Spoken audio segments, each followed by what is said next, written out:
Introduction to Financial Services, the Consumer Financial Protection Bureau, CFPB. Updated January 4, 2021.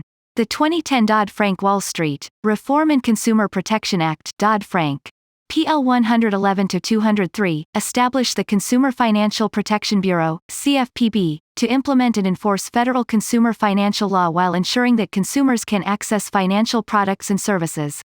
The CFPB also aims to ensure that markets for consumer financial services and products are fair, transparent, and competitive.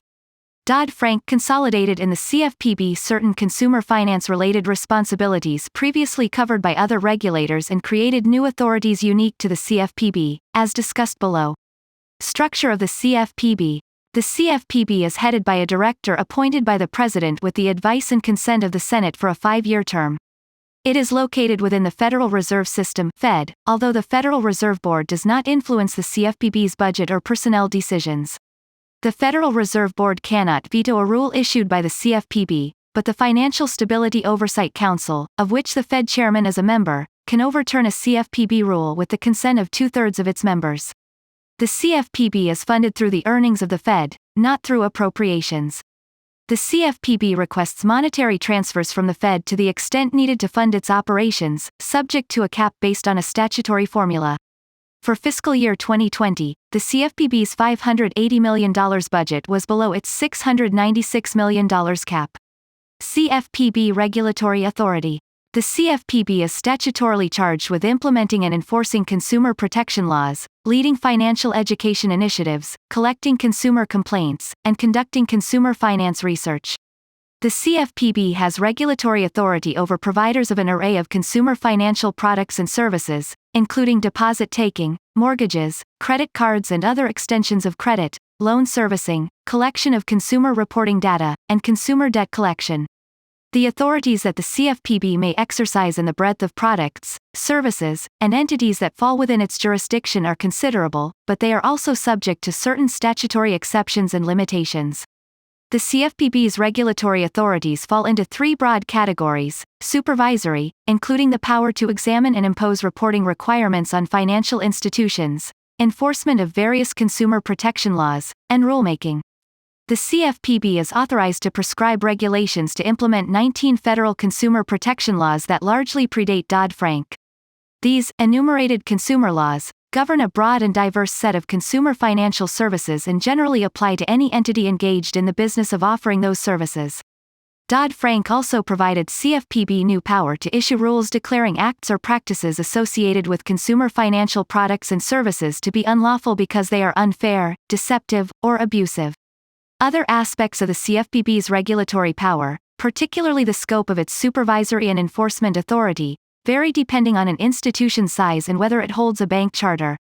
Banks. Banks, which include institutions with a bank, thrift, or credit union charter, are regulated for both safety and soundness and consumer compliance. Safety and soundness, or prudential, regulation is conducted by bank regulators and is intended to ensure that banks are managed to maintain profitability and avoid failure. Consumer compliance regulation is intended to ensure that banks conform to applicable consumer protection and fair lending laws and, for banks above a certain size, is primarily the responsibility of the CFPB. The CFPB's regulatory authority over banks varies based on whether a bank holds more or less than $10 billion in assets, a common threshold for what qualifies as a small bank or a community bank. For banks with more than $10 billion in assets, the CFPB is the primary regulator for consumer compliance. For banks with $10 billion or less in assets, the rulemaking, supervisory, and enforcement authorities for consumer protection are divided between the CFPB and the prudential bank regulators. The rules that the CFPB issues to implement the enumerated consumer laws apply to smaller banks, but bank regulators hold primary supervisory and enforcement authority for consumer compliance regulation of these smaller banks. Nonbanks. A nonbank financial institution is an institution that provides financial services but does not have a bank, thrift, or credit union charter. The CFPB may issue and enforce rules that affect many nonbank financial institutions, but the CFPB's supervisory authority over these institutions varies based on their activities and size. The CFPB is authorized to supervise 3 groups of nonbanks. First, the CFPB supervises nonbanks, regardless of size, in 3 specific markets: mortgage companies, such as lenders, brokers, and servicers, payday lenders, and private education lenders. Second, the CFPB may supervise larger participants in certain consumer financial markets. The CFPB has some discretion to determine what those markets are and what constitutes a larger participant.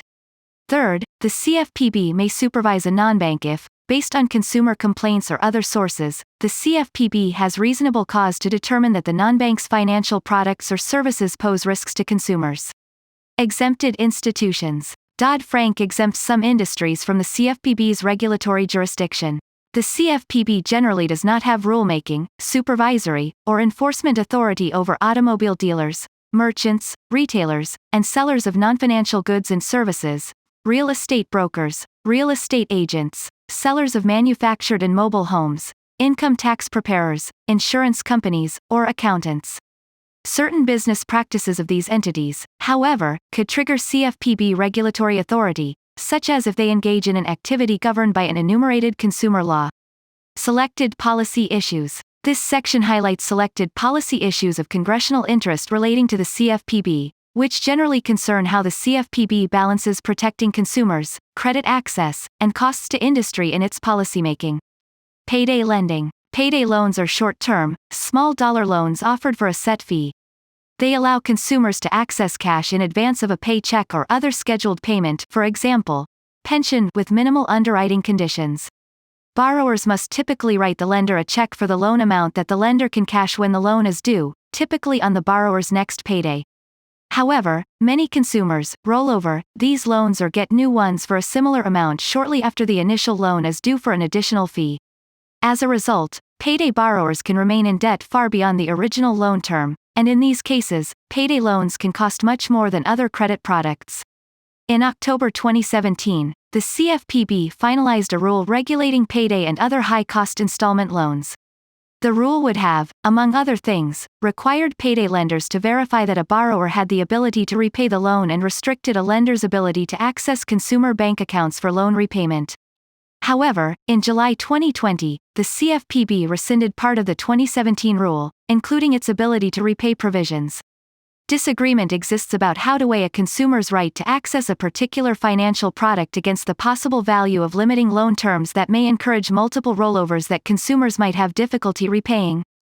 Debt collection. When a consumer defaults on a debt, lenders often hire third parties to collect those debts. Because consumers have no say over the debt collectors that lenders choose, consumer protection laws and regulations governing collection practices may be particularly consequential. The CFPB has been actively engaged in rulemaking to clarify and update provisions of the Fair Debt Collection Practices Act, 15 U.S.C. Sections 1692 to 1692p, which regulates the third-party debt collection market. In May 2019, the CFPB issued a notice of proposed rulemaking, which generally seeks to clarify how debt collectors should communicate with consumers. Debate exists about whether the proposed rules' communication and other standards appropriately balance consumer protection concerns with costs to industry. Financial technology. Financial technology, or fintech, refers to financial innovations that apply new technologies to a financial service or product. Policy questions in this space generally relate to whether the current regulatory framework appropriately fosters the benefits of new technologies while mitigating potential risks to consumers. The CFPB has launched several programs designed to reduce regulatory uncertainty for fintech products, facilitate industry and stakeholder coordination, and promote research into fintech services and products. The Covid19 Pandemic. Since the onset of the coronavirus disease 2019 pandemic, many Americans have lost income and had difficulty making loan payments. The CFPB has responded by using its authorities to reduce the regulatory burden on industry and encourage loan forbearance and other financial relief options for affected consumers. However, how the pandemic will impact consumer credit markets in the future is unclear. Agency independence. Policymakers debate the degree of independence the CFPB should have from Congress and the President, with some arguing that the agency can operate more efficiently when insulated from political pressures, while others counter that such insulation decreases accountability.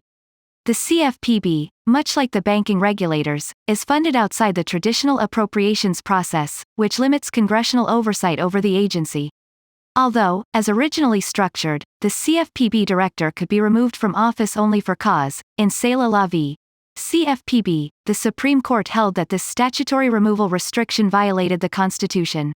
As a result, the CFPB director now serves at the pleasure of, and may be removed at will by, the President. Some have called for legislation that would change the CFPB's funding and leadership structure consistent with SALA law and other Supreme Court jurisprudence on agency independence. CRS Resources. CRS Report R45813, an overview of consumer finance and policy issues.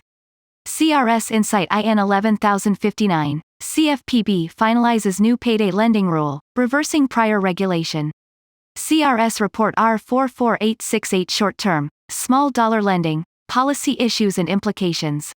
CRS Report R46477 The debt collection market and selected policy issues. CRS Report R46333, FinTech, overview of financial regulators and recent policy approaches.